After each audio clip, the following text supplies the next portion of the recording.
Bismillahirrahmanirrahim.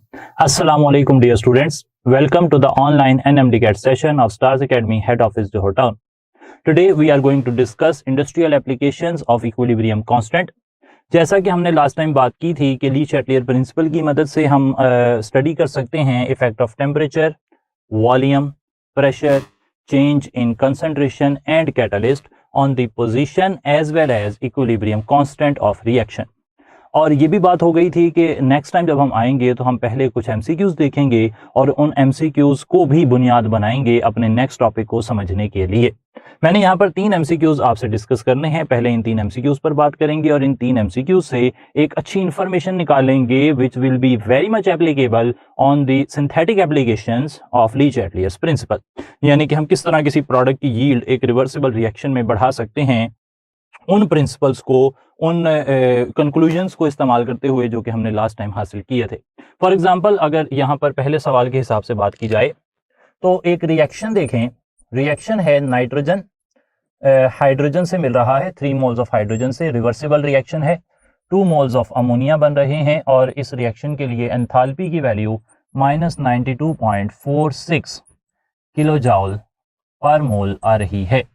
तो ये एक रिएक्शन है, रिवर्सिबल रिएक्शन है अमोनिया सिंथेसिस का। अब सवाल ये है कि इंक्रीज इन प्रेशर विल, सवाल ये है कि प्रेशर बढ़ाने से यहाँ पर क्या चेंजिंग आपको देखने को मिलेगी।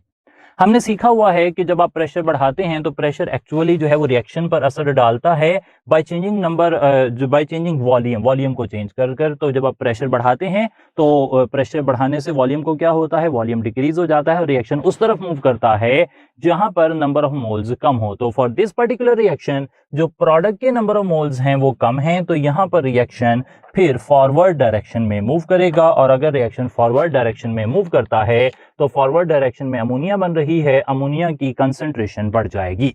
आप देख सकते हैं कि बीटा और चार्ली सही नहीं है क्योंकि उनमें कहा जा रहा है कि प्रेशर बढ़ाने से रिएक्टेंट की कंसंट्रेशन बढ़ जाएगी, जो किसी तरह भी जस्टिफाई नहीं किया जा सकता। प्रेशर बढ़ाने से वॉल्यूम कम होता है और रिएक्शन उस डायरेक्शन में, फॉरवर्ड या रिवर्स इसका नहीं मसला यह है कि जहां नंबर ऑफ मोल्स कम हैं, जब रिएक्शन मिक्सचर का वॉल्यूम कम होता है तो रिएक्शन उस तरफ मूव कर जाता है। तो फिलहाल प्रोडक्ट के मोल्स कम थे इसलिए हम प्रोडक्ट की तरफ मूव कर रहे हैं।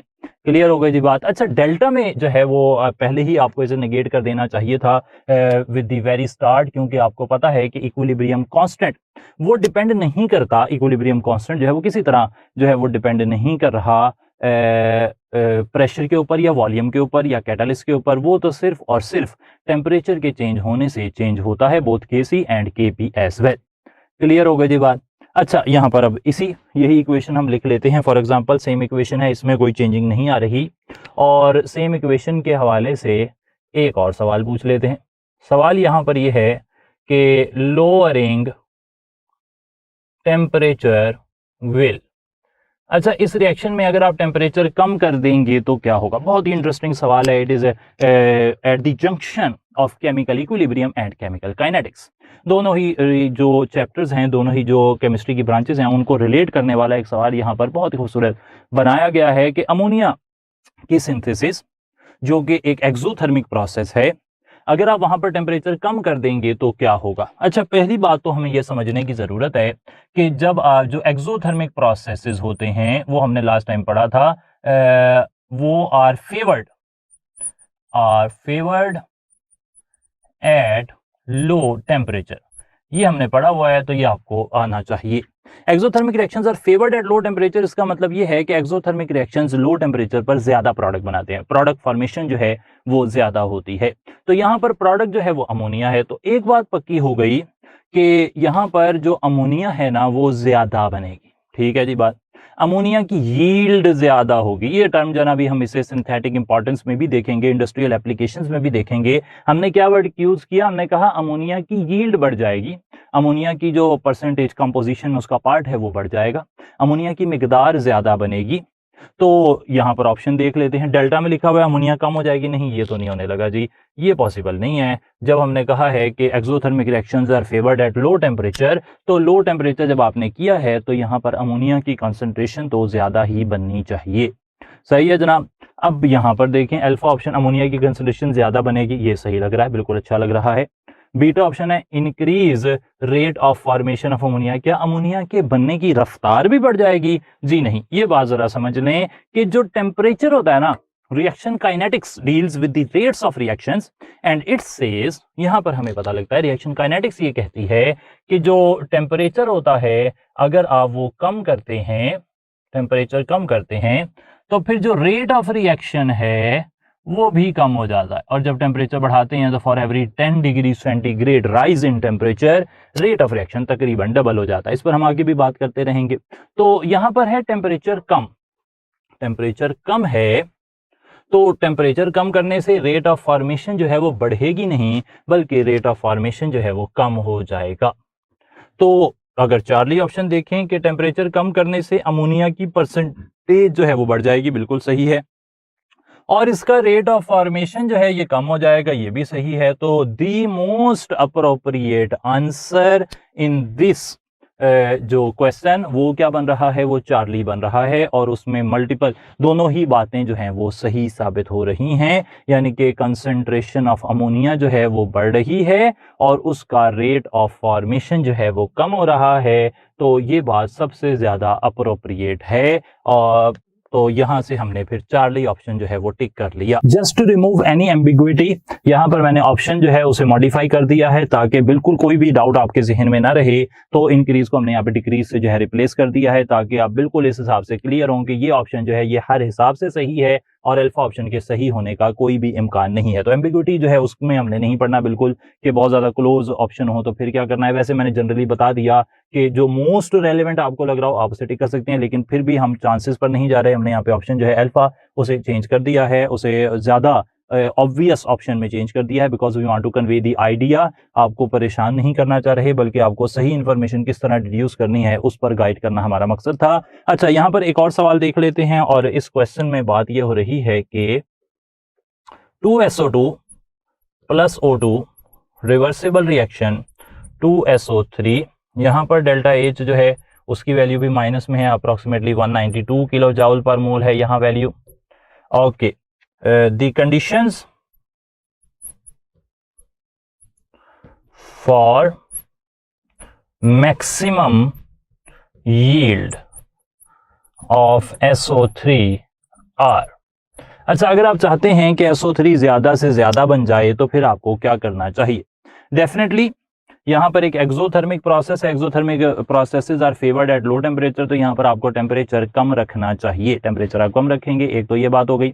दूसरा ये है कि यहाँ पर प्रोडक्ट के मोल्स कम है, तो अगर आप प्रेशर बढ़ाएंगे तो वॉल्यूम कम होगा और वॉल्यूम कम होगा तो रिएक्शन उस तरफ जाएगा जहां नंबर ऑफ मोल्स कम है। तो दो रास्ते यहाँ नजर आ रहे हैं, अगर आप टेम्परेचर कम कर दें और प्रेशर बढ़ा दें तो बात बन सकती है। ऐसा एक ऑप्शन मुझे नजर आ रहा है यहाँ बीटा ऑप्शन में, टेम्परेचर कम करने से फॉरवर्ड रिएक्शन जो है इसकी यील्ड बढ़ेगी और प्रेशर बढ़ाने से भी रिएक्शन टुवर्ड्स राइट तरफ जाएगा, यानी कि जहां पर नंबर ऑफ मोल्स कम है उस तरफ जाएगा। तो इसलिए बीटा यहां पर मोस्ट अप्रोप्रिएट रहेगा। अच्छा, एक बात अब यहां पर समझने वाली ऐसी भी है कि मैंने जो भी एग्जांपल्स कोट की है ना वो जानबूझकर इंडस्ट्रियल एप्लीकेशंस वाली कोट की हैं, क्योंकि हमारी अगली बात इंडस्ट्रियल एप्लीकेशंस के हवाले से ही है। और इंडस्ट्रियल एप्लीकेशंस के हवाले से मैंने पर्टिकुलर एम्फेसिस जो है वो देना है नाइट्रोजन से अमोनिया की तैयारी पर। तो स्टार्ट कर लेते हैं नाइट्रोजन से अमोनिया की तैयारी। तो इसे हम कह सकते हैं हाबर्स प्रोसेस।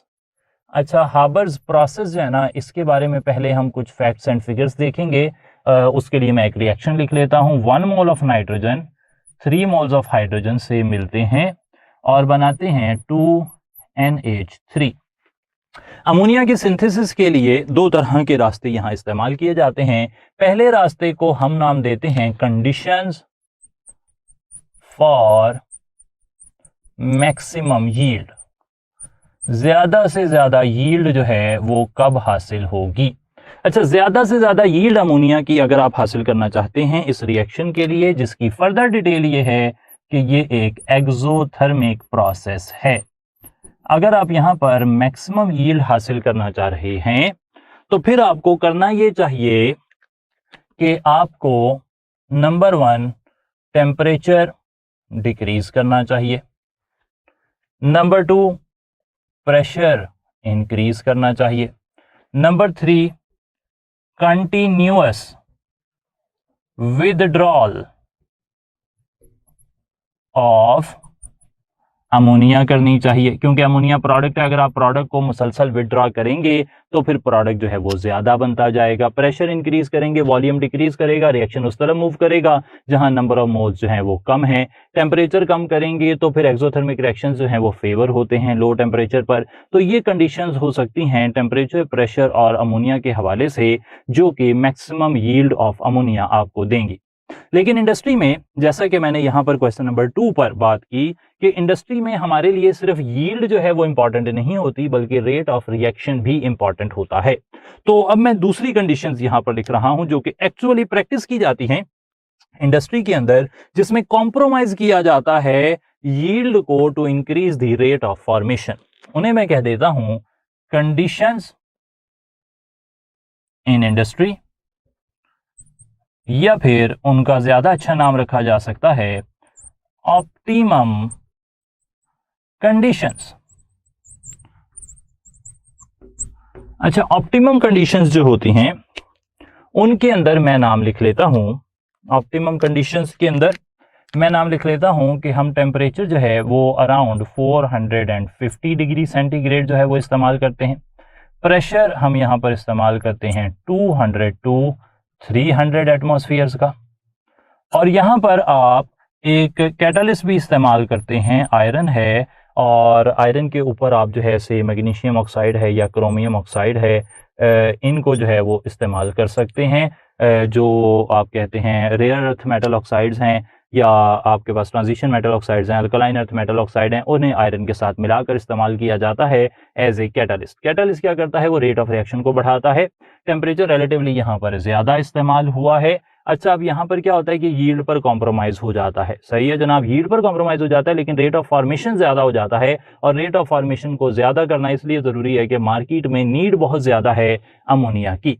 इस प्रोसेस की अगर मैं थोड़ी सी और बात कर लूं, और अब बात चल रही है इसकी इंपॉर्टेंस की, तो इस प्रोसेस की इंपॉर्टेंस में आप ये कहेंगे कि दुनिया में जितनी भी नाइट्रोजन फिक्सेशन हो रही है उसमें से 13% नाइट्रोजन फिक्सेशन, यानी कि नाइट्रोजन को अमोनिया में या नाइट्रेट्स वगैरह में तब्दील करना, वो यहां से इस प्रोसेस के जरिए हो रही है, हाबर्स प्रोसेस से। अच्छा, एक बात और याद रखनी है कि यहाँ पे इक्विलिब्रियम मिक्सचर जो बनता है, इक्विलिब्रियम मिक्सचर, उसमें 35% अमोनिया होती है बाय वॉल्यूम। ठीक है जी बात। और ये जो 13% नाइट्रोजन जो है फिक्सेशन दुनिया की हो रही है, इससे जो अमोनिया बन रही है, उसका 80% पार्ट जो है वो इस्तेमाल होता है टू मेक फर्टिलाइजर्स। और फर्टिलाइजर्स में बड़े मशहूर फर्टिलाइजर जो हैं वो हम यहाँ बनाते हैं, अमोनियम नाइट्रेट है, अमोनियम फॉस्फेट है, जिसे DAP भी कहते हैं, और साथ साथ यूरिया तो है ही। तो ये इस प्रोसेस की डिटेल हो गई। इससे मिलता जुलता ही जिस तरह हाबर्स प्रोसेस है, उसी तरह एक और प्रोसेस भी है, उसे कहते हैं कॉन्टैक्ट प्रोसेस। अगेन वो भी इंडस्ट्री के लिए अहम है। और उस प्रोसेस को अगर मैं डिस्कस कर लेता हूं, क्योंकि इंडस्ट्री के हवाले से हम बात कर रहे हैं, तो हम कम से कम नाम लिए बगैर तो आगे नहीं जाएंगे। और वो प्रोसेस है कॉन्टैक्ट प्रोसेस। उसकी डिटेल मैंने वैसे आपसे मेंशन कर ली है, जिक्र कर ली है, और उसके बारे में एक सवाल के जरिए भी आपको अभी समझाया है कि वहां पर हमारे पास होते हैं SO2 और O2, वो मिलते हैं और रिवर्सिबल रिएक्शन के जरिए SO3 बनाते हैं। प्रोसेस एक्सोथर्मिक होता है, और एक्सोथर्मिक प्रोसेस में 192 किलो जूल पर मोल के करीब जना वो एनर्जी यहाँ से रिलीज होती है। यहाँ पर भी अगर आप चाहते हैं कि आप मैक्सिमम सल्फर ट्राईऑक्साइड जो है वो बनाएं, तो फिर आपको वही कंडीशंस फॉर मैक्सिमम यील्ड लगानी पड़ेंगी जो कि आपने यहाँ पर ट्राई की थी हाबर प्रोसेस में। सेम अगेन, क्यों? क्योंकि इस रिएक्शन की हालात वही हैं जो कि पहले थे, यानी कि यहाँ पे प्रोडक्ट के मोल कम है, वहाँ प्रोडक्ट के मोल कम थे। वो भी एक्सोथर्मिक प्रोसेस था, ये भी एक्सोथर्मिक प्रोसेस था। तो मैक्सिमम यील्ड के लिए आप टेम्परेचर कम करेंगे, प्रेशर बढ़ाएंगे, और मुसलसल जो SO3 है उसे विदड्रॉ करेंगे। आप देख भी सकते हैं कि ये जो सवाल आपने पहले से हल किया हुआ है, आपकी अंडरस्टैंडिंग पहले से बनी हुई है ली चैटली प्रिंसिपल के मुताबिक कि जब भी आपने मैक्सिमम यील्ड हासिल करनी हो इस तरह के रिएक्शन में जिसमें प्रोडक्ट के मोल कम है, प्रोसेस एक्सोथर्मिक है, तो हमेशा टेम्परेचर कम करना पड़ेगा और प्रेशर बढ़ाना पड़ेगा।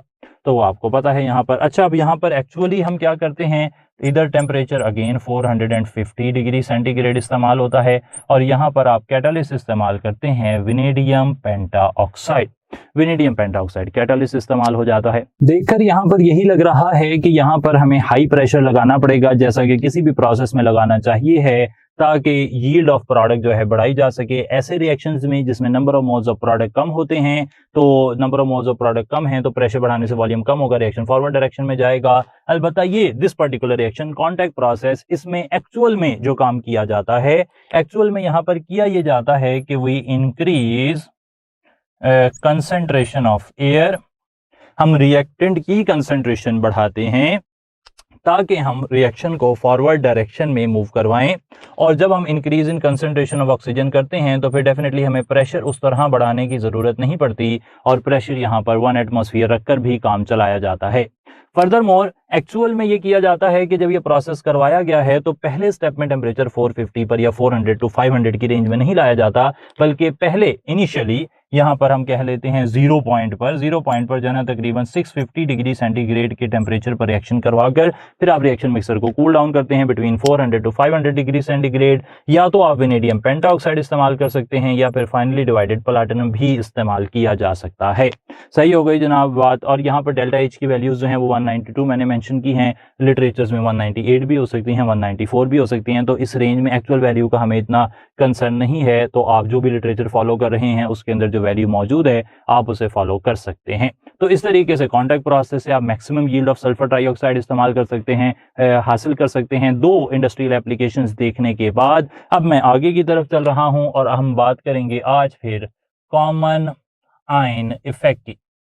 अच्छा, कॉमन आयन इफेक्ट जो है ना, इसको समझने के लिए पहले मैं एक एग्जांपल आपको अच्छे तरीके से समझाऊंगा ताकि आप इससे रेलेवेंट जो फिर एमसीक्यूज होंगे हमारे उनको भी बेहतर अंडरस्टैंड करें। और फिर हमने इसकी एप्लीकेशन देखनी है बफर सॉल्यूशंस पर, उस पर भी आपकी जो है कमांड बन जाए।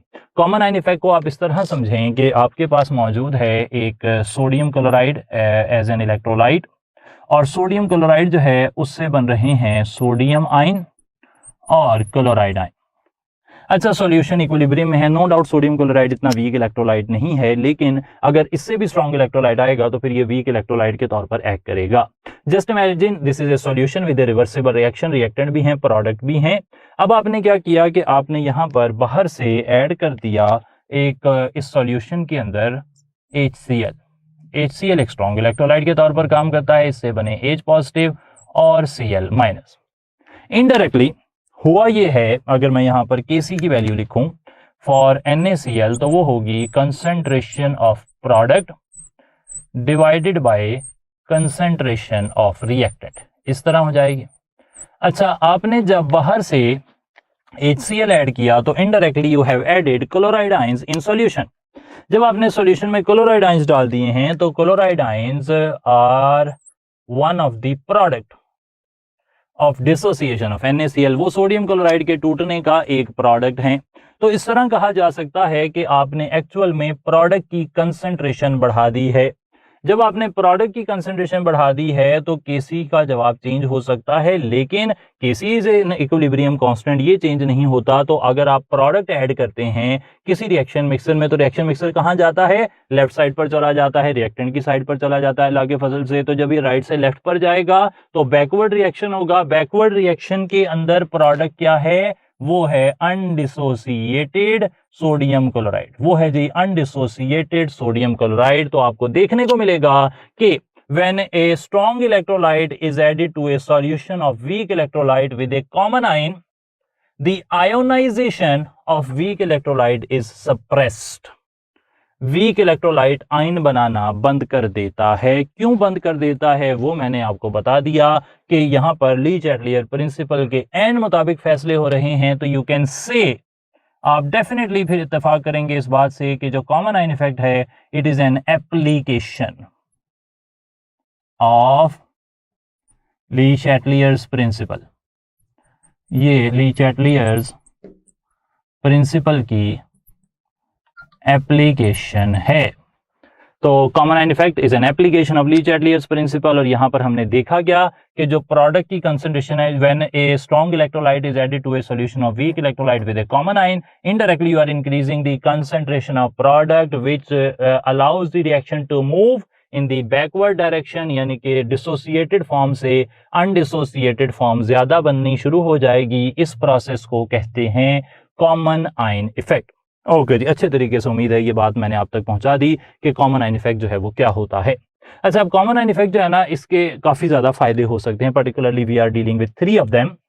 पहला फायदा अगर मैं आपसे डिस्कस करता हूं कॉमन आयन इफेक्ट का prior to going towards the MCQ portion, तो पहला फायदा ये हो सकता है कि दुनिया में ना जो साइंसेज के अंदर ग्रुप्स जो हैं मुख्तलिफ रेडिकल्स के बनाए जाते हैं। Positive ions have been divided into 6 groups which are called basic radicals. तो बेसिक रेडिकल्स जो है ना, उनके 6 ग्रुप हैं, 1st to 6th। उनमें जो सेकंड ग्रुप बेसिक रेडिकल है ना, उसको आइडेंटिफाई करने के लिए HCl और H2S इस्तेमाल किया जाता है। HCl और H2S के मिक्सर के अंदर इस तरह काम होता है कि HCl, इससे बनते हैं हाइड्रोजन आयन और क्लोराइड आयन, जबकि H2S से बनते हैं हाइड्रोजन आयन और सल्फाइड आयन। अच्छा, ये वीक इलेक्ट्रोलाइट है, this one is the weak electrolyte, और स्ट्रॉन्ग इलेक्ट्रोलाइट इसकी आयनाइजेशन को सप्रेस करता है। सॉल्यूशन में बहुत ही कम सल्फाइड आयन होते हैं। These sulphide ions are capable of identification of second group basic radicals. Second group basic radicals जो हैं उनको ये सल्फाइड आयंस जो हैं वो आइडेंटिफाई कर सकते हैं। ऑन द सिमिलर बेसिस, बिल्कुल इसी बुनियाद पर, अगर आपके पास अमोनियम हाइड्रोक्साइड हो जो कि एक वीक इलेक्ट्रोलाइट होता है, उससे बनते हैं अमोनियम आयन और हाइड्रोक्साइड आयन, और एक और हो अमोनियम क्लोराइड जो कि एक स्ट्रॉन्ग इलेक्ट्रोलाइट होता है, उससे बनते हैं अमोनियम आयन और क्लोराइड आयन। यहां पर कॉमन आयन कौन सा है? कॉमन आयन है अमोनियम। तो अमोनियम क्लोराइड जब डालेंगे अमोनियम हाइड्रोक्साइड में स्ट्रॉन्ग इलेक्ट्रोलाइट के तौर पर, तो वीक इलेक्ट्रोलाइट की आयनाइजेशन सप्रेस हो जाएगी। सॉल्यूशन में बहुत थोड़े से हाइड्रोक्साइड आयन रह जाएंगे, और ये थोड़े से hydroxide ions are capable of identification of third group basic radicals. Clear हो गई जी बात। इसी तरीके से हम ये भी कह सकते हैं कि एक और बड़ी ही उम्दा application of common ion effect वो है बफर सॉल्यूशंस।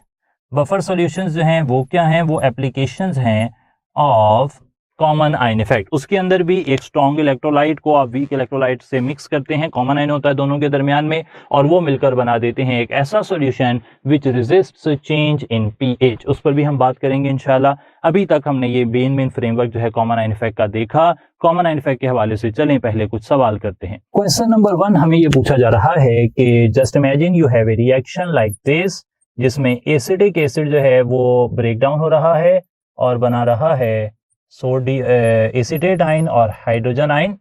और सवाल ये पूछा जा रहा है कि if HCl hydrochloric acid is added, what change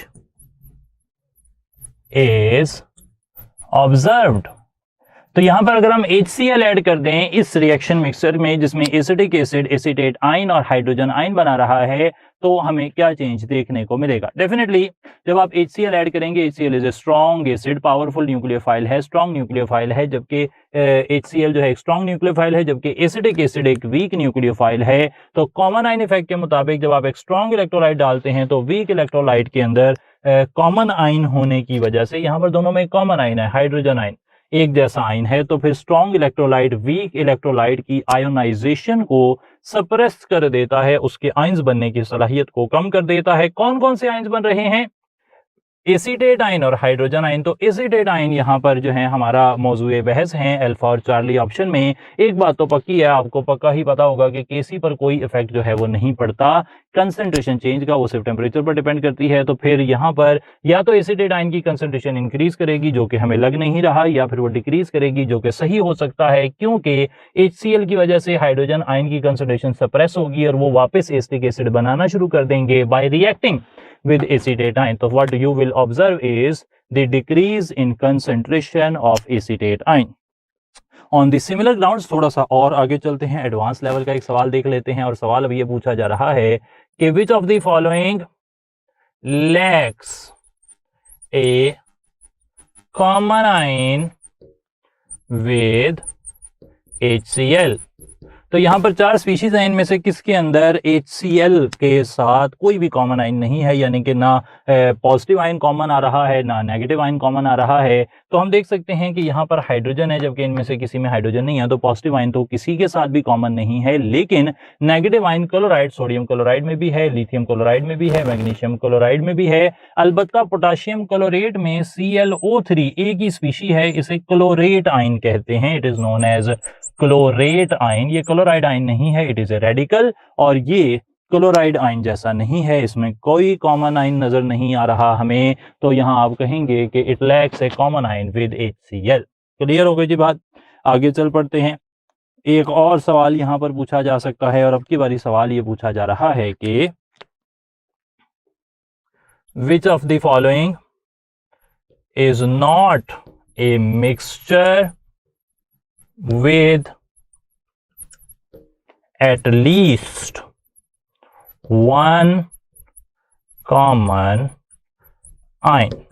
यहां पर मिक्सचर दिए हुए हैं और आपने बताना यह है कि इनमें से कौन सा ऐसा है जिसमें एक भी कॉमन आयन जो है वो मौजूद नहीं है। तो आप देखते हैं अमोनियम क्लोराइड, अमोनियम हाइड्रोक्साइड, उसमें अमोनियम जो है वो कॉमन है।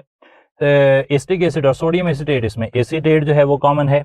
पोटाशियम क्लोराइड और पोटाशियम क्लोरेट में क्लोराइड और क्लोरेट तो कॉमन नहीं है, लेकिन पोटाशियम जो है वो कॉमन है।